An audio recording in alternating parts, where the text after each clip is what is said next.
Thank you so much for your company once again.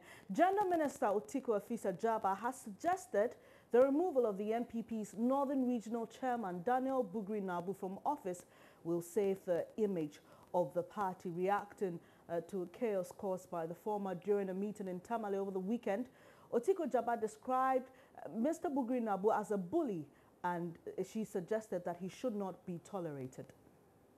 It will not be right for me as a women's organizer, gender activist, and a minister for gender to be treated with such contempt, especially a chairman who ought to know better. I'm very disappointed in Bugri's behavior and ashamed on behalf of the party. So have you engaged party authorities about this situation, and what are they saying about it? I have not spoken to party people, but when I get to Accra, I will write a letter about what I have experienced. This is not the animal kingdom. Not all the regional chairmen are behaving like this. We cannot bring it to my doorstep because I fight for the rights of all women. So do you wish for his position to be taken off him? It might be better for the party for that to happen because he's been bullying people in the region and bulldozing his way. All Bugri thinks is about himself. Well, on Saturday, Mr. Nabu was reported to have led a group of young men to disrupt a meeting between Minister for Gender, Children and Social Protection and perceived caterers of the school feeding program in Tamale. The two are on a collision course over who has the mandate to appoint leadership of the school feeding program. A social intervention under the Gender Ministry, Northern Regional Correspondent Hashmin Mohammed was at the meeting and has filed this report.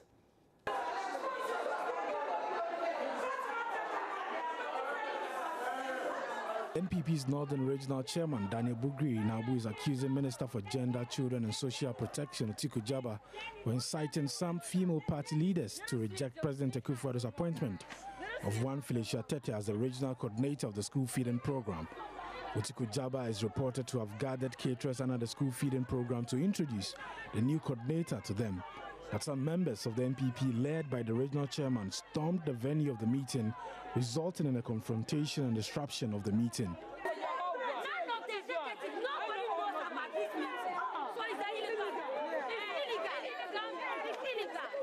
The visibly angry women heckled and hurled insults at the gender minister.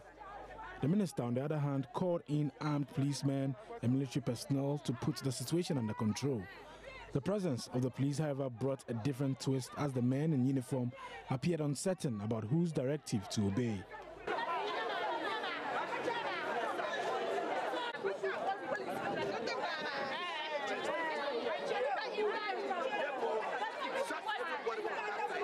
Bugri-Nabu, who said the minister has disrespected him, explains what necessitated his action. The president has nominated Madam Felicia. Nobody can change it. Nobody can challenge it. The president is the president. He has appointment. If he has done appoint somebody, nobody cannot change. So I want to assure you that the speech have come. I was just told that there were problems in the party. The party people were fighting. That's why I rushed it. And I've calmed them down.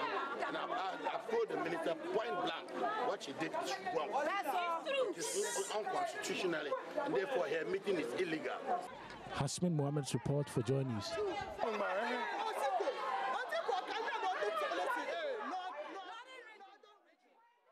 I must mention that the gender minister, speaking to some journalists, said she wasn't in that meeting over the school feeding program, and that she had just gone there to thank the women for their support in the just ended election. Well, Mr. Nabu is expected to address a press conference today following last Saturday's incident. Let's speak to my colleague Hashmin Mohammed for more on this. Hello, Hashmin. Hello. Hi. What can you tell us about this press conference? What more can you tell us?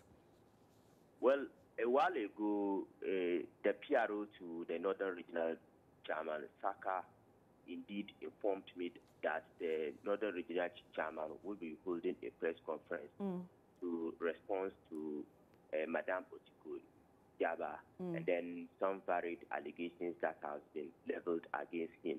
That press conference is expected to come on later on in the day. That has not happened yet, but we are still monitoring the situation. And when that happens, we will bring it to the notice of the general public. All right, Hashmin, but we hear from Saturday's incident that Madame Afisa Jabba claims she was meeting these women just to thank them for the role they played in their victory in the 2016 election.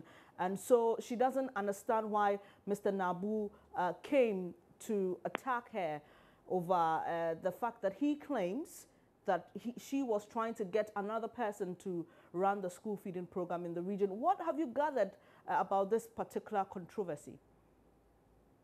Well, prior to the meeting, some of these women activists said they picked information that at the meeting, the gender minister was going to announce who will be the regional coordinator for the exercise.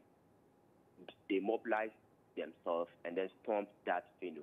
And they said some of them are also women organizers at various branch level of the party. They were not invited. That the invitation that the gender minister did were discriminatory. According to them, the gender minister invited people, her loyalists to that particular meeting, and that gave rise to their suspicion. And as soon as these women activists arrived at the venue, they were joined later by their northern regional chairman, Mr. Bugri Nabu, who stormed them. Madame Otu took the mic, addressed the women organizers, and Mr. Bugri Nabu stormed the venue and said, no, she has no right to address the people. Okay. If she's in the region on the basis of the party, then he is the regional chairman, and he needs to be informed before any other meeting of the party. All right. Come on. Okay, thank you very much, Hashmin, for those updates. Now let's get onto the phone and speak to Martina Bugri, who is also in the region for Joy News, following up on the endorsement of the president's nominee for the Sagnarigu District Chief Executive position. Hi, Martina. Hello. Hi, has the meeting, good morning, has the meeting commenced? And can you see the chairman inside, Mr. Bugri Nabu, because I hear he's supposed to be in that meeting? The people have gathered, everybody is seated. The regional minister just walked in a while ago. Mr. Bugri Nabu is here to appear at the venue, but what I gather is that he wants to pray to place as well. All is set, and any moment from now, they would be beginning the process. But one thing that is visible here today is that there is heavy security presence at the premises of the Sagnarigu District Assembly where the confirmation is taking place. Even though we don't have a huge crowd here, there is a heavy security presence. Okay, Martina, just to help us understand why the security presence in the first place. When I spoke to the team leader, he said it is normal police practice. But speaking to people who have gathered here, they suspect that because there were various demonstrations when the lady was hit, and that is why they have beefed up security at the premise. And so, Martina, can you tell us how soon this confirmation process will be completed? It is just about to begin. The minister walked shared some pleasantries with the Sagnarigu, the overlord of the area, and he starts to see, and any moment from now, it will commence. Martina, we are also hearing of a press conference by Mr. Bugri Nabu. Can you confirm when it will take place? What time? The press conference is due to take place around 1 p.m. this afternoon. Okay, thank you very much. Okay. Oh, no, Martina, you can continue. Yes, what I gather is that he says he has evidence against the gender minister he would like to share to the rest of the world. He says he's been accused of taking bribes from people. He would like the woman to, the gender minister to produce results, or else he would give out some evidence the woman will be shocked about. All right, thank you very much, Martina Bugri, my colleague, coming to us from the northern region, away from the northern region and internal wrangling in the MPP. Coalition of unemployed, bonded allied health professionals are bent on staying at the Ministry of Health to press home their demands until they get positive feedback from the ministry. Now, you will recall that 2 weeks ago, they were asked to leave the premises because they were picketing the Ministry of Health and assured that they will be posted to their respective health organizations. But as it stands now, the nurses are yet to receive their postings. And so they've gone back to the Ministry of Health, and my colleague Maxwell Agbagba has been speaking to their president. And clinicals, and then community health nurses. Now, the coalition is made up of unposted, bonded allied health graduates. That is a coalition. Our problem is very simple. We have sat in the house for 9 good months. 9 good months sitting in the house. Myself and my executives, day in and day out, we come to the ministry here, we sit with the director, we've met with the Honorable Minister of Health, to discuss issues with regards to employment, because we are bonded. Assurance upon assurance have we been given. We've waited for several years because we believe in the principle of democracy. We believe in dialogue. We never had any idea of picketing, even at the premises of the ministry. Now, upon everything, upon all our discussion, upon all our petitions, upon all our grievances that we presented to the ministry ended up betraying us. Meaning that when our colleagues, our co-colleague health trainees came here to picket on 1st of July, their clearance had been given to them. Once we sit down to dialogue with them on a peaceful ground, they don't need it that way. So we see to it that is what the ministry inquires from us, for us to picket before they give us our clearance. That is why we are here this morning. Now, you call it betrayal, and you stated in your preliminary remarks that you've contacted the Ministry of Health. You've done a lot of follow-ups. How many times did you contact the Ministry of Health, and how many meetings have you had with them? The meetings are uncountable. On 24th of April, that we presented our 6th petition to the ministry. 24th of April, that we present our 6th petition to the ministry. Aside that, we presented our first release, telling the ministry that we've given them an ultimatum of 2 weeks. If nothing is done about our clearance, we have no other option than to picket at the ministry.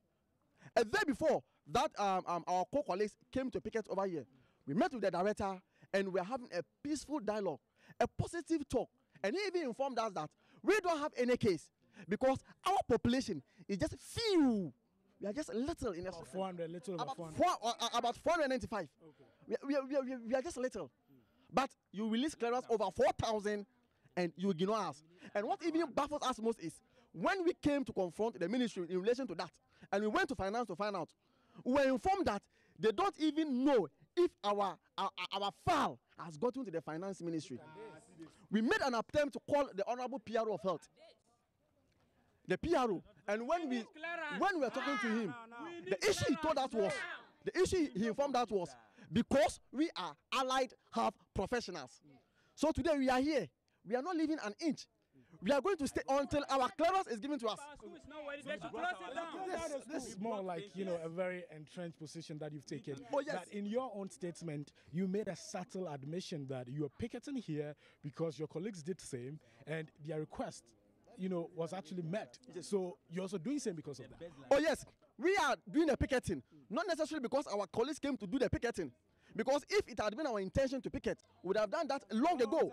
Because for 9 good months, we have been with the ministry, trying to negotiate, dialoguing with them, presenting our petition upon petition to them.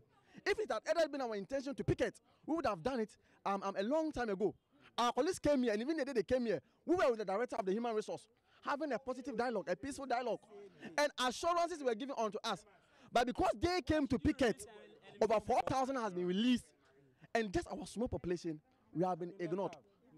Are you ready to endure the harsh conditions here? Your colleagues who came here, some of them had to, sleep in the buckets of parked vehicles here. Some of them had to, are you ready to do it?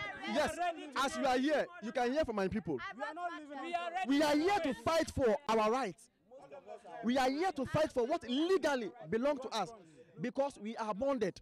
And until our clearance is released, because if the ministry can release over 4,000 clearance just within 2 weeks, just because a day some health trainees came to picket, then we don't see any difficulty for they releasing 495 clearance in a single day.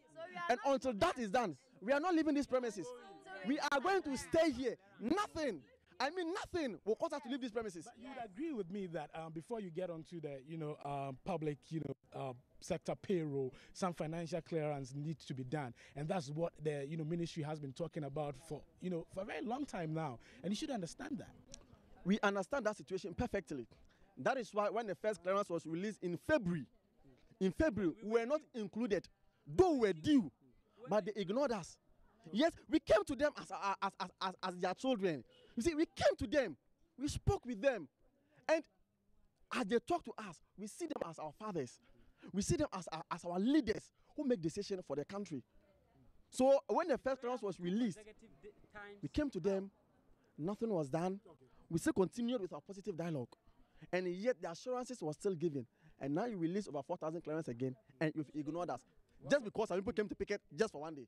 Just so we are clear in our mind. So you are saying that until that financial clearance is given, you are not leaving the country. As you can hear from my people, we are not leaving. We are going even for 10 days. You're going to stay. We are going to stay here. We are going to stay here because we prepared ourselves before coming here. As you can see, most of our colleagues here, they have their sponges and other stuff over here. Our clothes and the rest. Okay. Great. Thank you very much. Solomon Yeboah, he's the president of the coalition. In fact, I have some. We'll be following the story and bring you updates as and when they are available. You're watching Joy News Desk with me, Benis Abubed. We'll take a quick break now. When we come back, we'll bring you some news on the effects of yesterday's torrential rain.